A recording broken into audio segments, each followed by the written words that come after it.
Дараагийн имжлэгтээ тавтай морил өнөөдөр би та бүхэндээ стрессийг арилгах 5 аргын тухай хуваалцъя гэж бодож байна. Та бүхэн манаас энэ 5 аргыг сонсч ирсэн ч байж магадгүй, за бас хэрэгжүүлдэг хүмүүс ч байж магадгүй. Ойрын үед та бүхэн маань ер нь сэтгэл санаа ямар байна? Тэгээд цаг агаар бас гоё дулаахан болоод сэтгэл санаа ч гэсэн дагаад бас сайхан болж байгаах гэж бодож байна. Бидний ийм штэ те өдөр тутмын амьдралд ер нь бол ингээл байнга л стресс ингээл авах тийм зүйлүүд тохиолдод байдаг те, жижиг гэлтгүүл ер нь бол те ингээл хүн хоорондын харилцаа, ажил, за тэгэл үр хөөхөд хань ижил ер нь юу л гэдгийг бид нэр ингээл амьдрчил байгаа болохоор угаасаа биднэрт тэр стресс гэдэг зүйл ирэх нь ойлгомжтой болчиход байгаа байхгүй юу. Тэгэхээр тэндээс бид нар яаж өөрсдийгөө зөвөр гоёор те тайвнаар авч гарах вэ гэдэгт л суралцах нь хамгийн тохиромжтой юм болов гэж боддог болсон. Яагаад тэгэхээр бид нар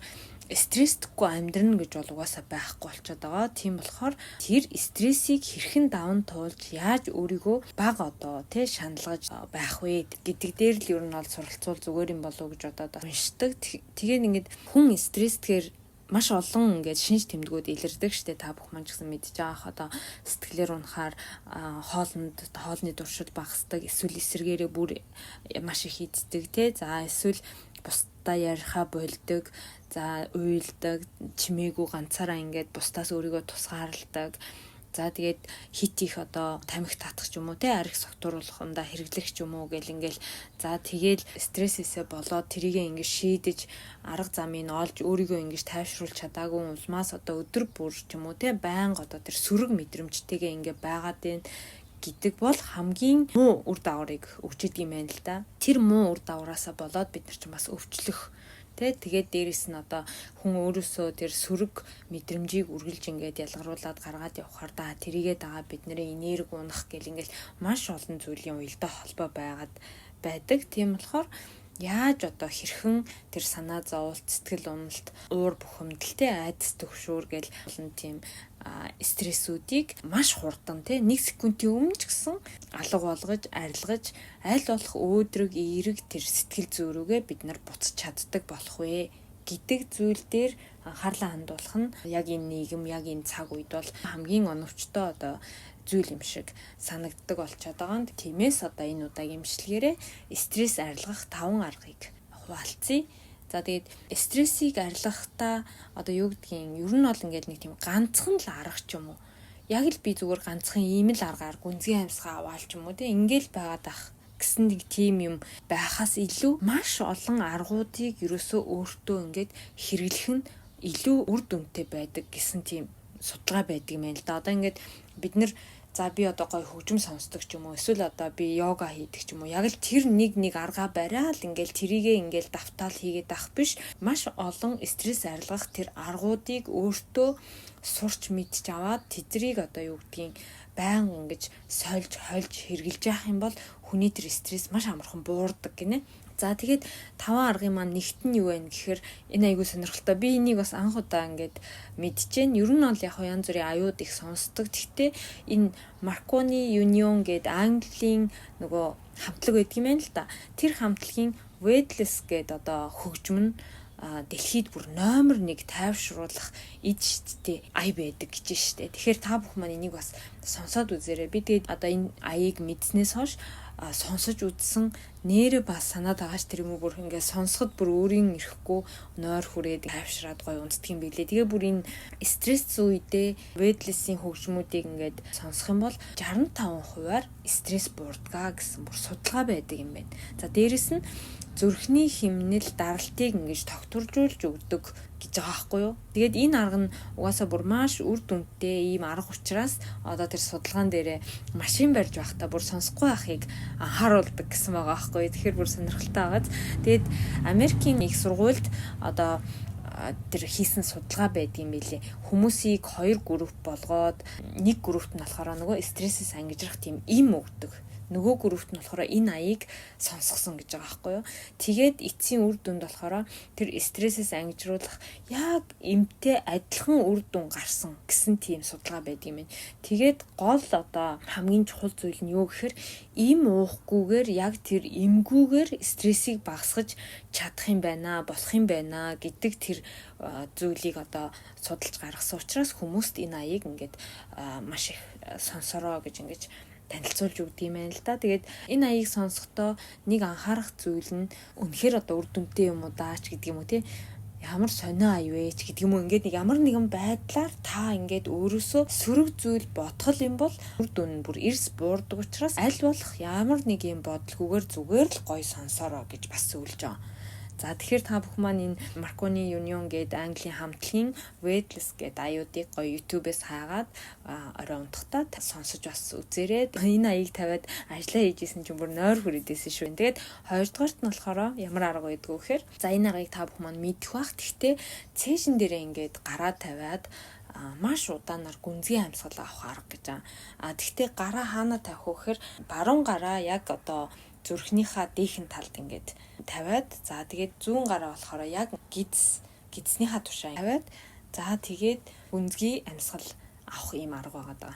Тэгээ энэ арга нь өөрийгөө одоо эдгээх, тайвшруулахад маш үр дүнтэйгийн дээрээс одоо хүний стрессийн гормон гэж байдаг шүү дээ. Тэр гормоныг багасгаж за тэгээд стресстгүй үед ялгардаг янз бүрийн даавруудыг маш ихээр ингэж багасгаж өгснөөрөө сэтгэл ч гэсэн бие ч гэсэн тайвшраад нэг гоё тийм тааламжтай сэтгэл зүйтэй болоод ирдэг гэж байгаа. Тэгэхээр таны нөгөө дотор байсан таагүй те ууралсан бухимдсан тэр зүйлүүд чинь ингээд багаагаар алга болоод нэг осондоо өөрийгөө ингэж аргадаж тэрч ингэж тайвшруулж байгаа юм шиг тийм гоё мэдрэмжийг өгдөг юм арга юм билээ. Тэгээд судалгаан дээр юу гэж гарсан бэ гэхээр та бүхэн ганцхан энэ хоёр дахь аргыг зүгээр яг дангаар нь хэрэглэх биш.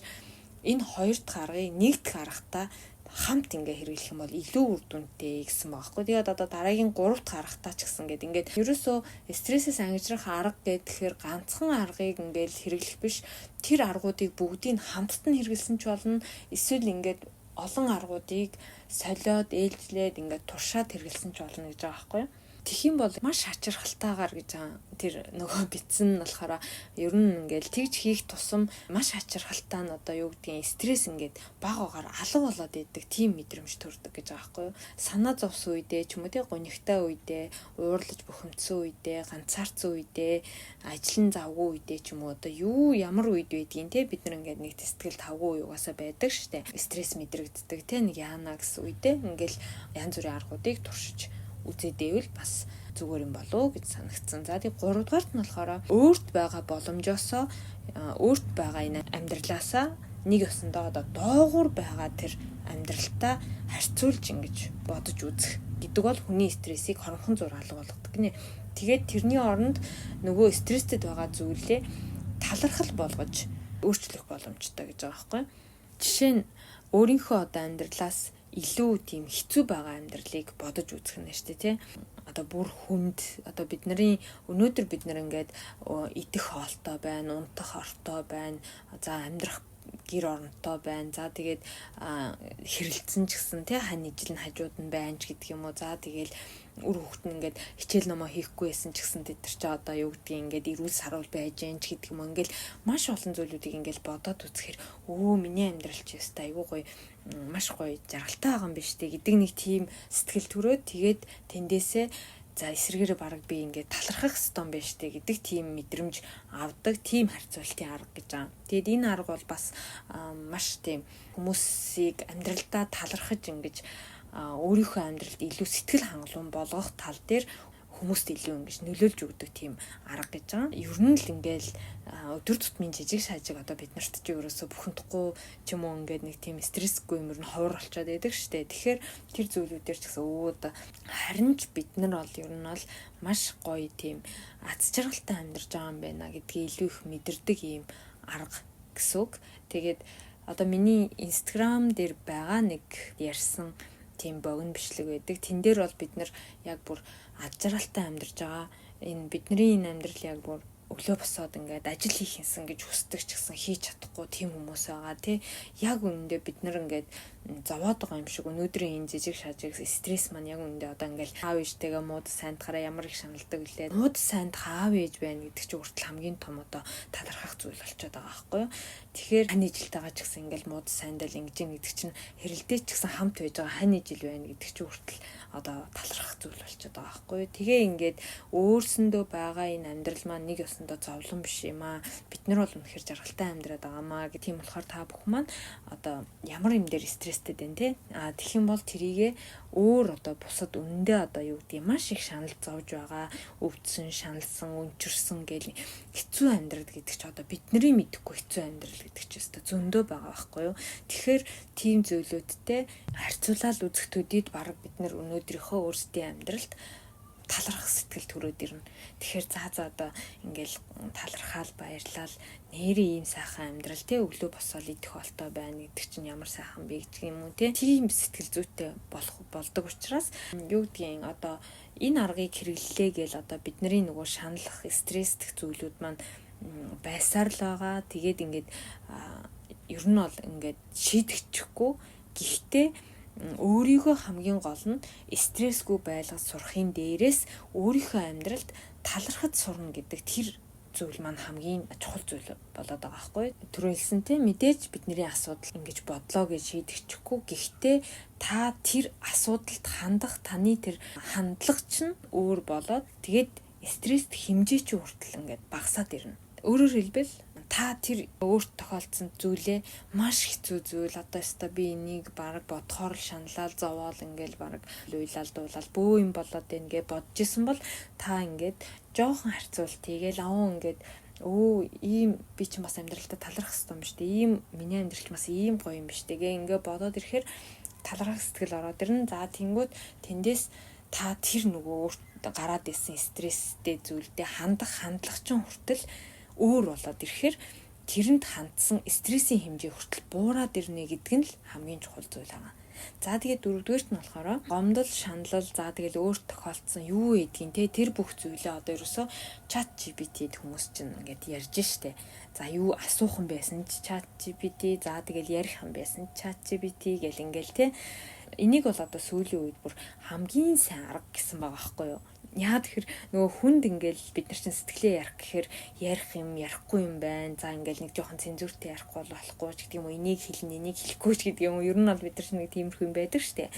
Тэгээ нөгөө хүний сэтгэл чинь яг үдэ хүнд ярихаар ингэж цэгцэрч хөнгөрч гоё болдог штэ. Тийм болохоор одоо энэ хүнд ярихаасаа илүү чат GPT-д ярих юм бол одоо уур бухимдал санаа зовнил 50% ингээд буурсан тийм үр дүн судалгаанууд байдгийн бэлээ. За тэгээд дээрэс нь сэтгэл санаа хөнгөрдгөө гэсэн ийм зөвлөмж байгаа. Орчин үед маш хэрэгтэй тийм аппликейшн байгаа. Та бүх манаас татаад ингээд хэрэглээд үзээрэй гэж хэлмээр байна. За тэгээд 5 дугаарт нь болохоор би физиологийн санаа алдал гэж байгаа. За энэ болохоор яг нөгөө нэг уртаар гүнзгий амьсгаа авах гэдэгтэй арай өөр санаа алдна гэж байгаа байхгүй. Би физиологийн хувьд санаа алдна гэдэг юм гэхээр нэг тийм өөрөө цаанаасаа ингээд автоматар ч гэдэг юм уу тий албаар ингээд санаа алдах тийм арга гинэ. За энэ болохоор би ер нь хэрэгжилж байгаагүй юм билээ. Тэгээд манайхан бол санаа алдахыг нэг одоо сайн биш гэж боддог штэ тий нэг онцгүй таагүй гэд боддог тий. Гэтэл эсэргээрээ байдаг гинэ.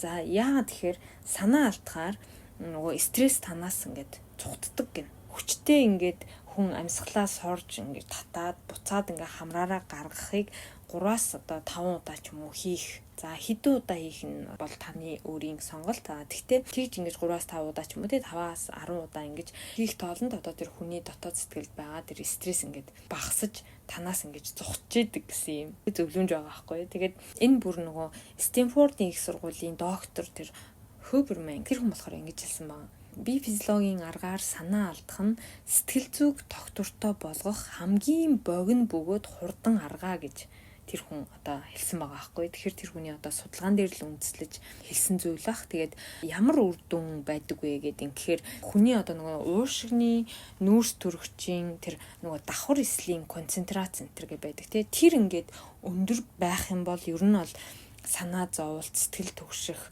тийм зүйлүүдтэй ингээд холбогдоод идэг учраас ер нь бол муу юм байна л да. Тэнгүүд тэрнээс ингээ хамгаалж өгдөг гэж энэ санаа алдалт маань.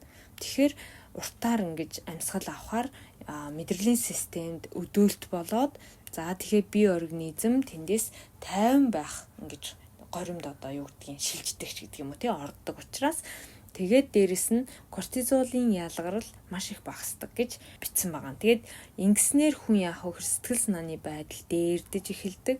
Одоо улмаар юу гэдгийг дотоод сэтгэлдээ нэг тийм тайван амгалан болж эхэлдэг гэсэн үг. Амьсгал авах гэдэг нь угаасаа нөгөө хүн өөрөө л ингэж тэр амьсгалыг авах зүйл учраас өөрийнхөө амьсгалаар өөрийнхөө одоо тэр сэтгэл зүг тохируулах боломжтой гэж л одоо хэлээд тэгээд энэ аргыг бас маш үр дүнтэй гэсэн болов гэж бодсон шүү дээ. Дээрэс нь одоо юу гэдгийг түрүүн бас хэлсэн те хоёр дахь арга болох одоо нөгөө цээжин дээр гараа тавьдаг арга байна. За тэгээ нэг дахь арга болох нөгөө ай сонсох арга байна. За тэгээ энэ хамгийн сүүлийн одоо санаа алдах энэ арга байна. За тэгээд энэ аргуудыг хамттан ингэж хэрэглэх юм бол улам илүү юм үр дүнтэй байдгаа гэсэн байгаа. Ер нь ингээл хүн ингээл амьдрал дээр сэтгэлээ хэрхэн ашиглаж хэрхэн хэрэгжилж байгаагаас шалтгаалаад таны одоо амьдрах арга таны одоо стресстэх бүх юм чи одоо шийдэгдэг гэж байгаа байхгүй юу. Сэтгэлдээ ингээл ороогдоол те хүн ерөөсөө тэгж ингэж амьдрч дуусч болохгүй. За тэгэхээр өөрөө тэр сэтгэлээ чадварлагаар ингээд одоо удирдах те манипуляц хийх гэдэг юм уу. Тийм хүн болохын тулд маш олон аргуудыг суралцаж энэ стресс гэдэг зүйлээс өөрийгөө маш хурдан гаргах тийм чадвартай ах ёстой гэж үздэг юм байна. Та бүхэн бас сонсчихсан бах энэ бас нэг буддагийн л нэг үгтэй адилхан байгааз. Тэгээд яг тэрэн шиг ингээд сөрөг зүйл тайван бус байдал стресс ингээд тийм зүйлүүдэд ингээд өөрийгөө ороож тий өөрийнхөө өнөөдрийн аз жаргалтай өнгөрөх цаг хугацаагаа булаалгаж болохгүй л гэсэн үг байгаа. Би бас тэгж боддог байхгүй. Цаг хугацаа бүр айгүй надад хайран санагдаад байдаг. Тэгээ одоо нэг өдөр ингээд баг хэрэлдэж уурлаж ингэж бухимдаж өнгөрөөж яснаас зүгээр тэр цаг хугацааг маш гоё эвтэй найртай ярьж хөөрөөд ингээд за тэгээ гоё юм хийх бол гоё юм хийгээд тий нэгэндээ тийм гоё эерэг энерги өгөөд байж ах нь гэр бүлийн хүмүүс ч гэсэн хамаагүй ингээд гоё санагдаад байдаг. Тийм болохоор хэрэлдэж ингэж стрессж байна гэдэг чинь одоо хайрын цаг хугацаа шүү дээ тий. Яа тэгэхээр өнөөдрийн аз жаргалтай өнгөрөх тэр цаг хугацаагаа ерөөсөө стресс гэдэг тэр сэтгэл зүйн одоо тайван бус байдал сөрөг байдалд булаалгаж болохгүй гэдэг зүйл. Тэгэхээр та яах вэ гэхээр өөрийнхөө сэтгэл зүг маш амархан ингээд стрессээс гаргадаг тэр чадварт л суралцах хэрэгтэй гэж хэлж байгаа байхгүй. Яг хөө тэгээд хүн болгоно л өөр ингээд тайвтай тий өөр бие организмтай учраас бүх арга бол таарна гэж хэлэхгүй. Гэхдээ өөрийнхөө таарах аргаа ингэж олоод за тэгээд аль болох өөрийгөө гоё тайван байлгаж сурах л хамгийн чухал учраас та бүхэнд маань ч гэсэн бас энэ 5 ардын аль нэг нь ч гэсэн хэрэг болох байхаа гэж бодож байна. За тэгээд дараагийнхаа бичлэгээр дахин уулзцгаая. Баярлалаа.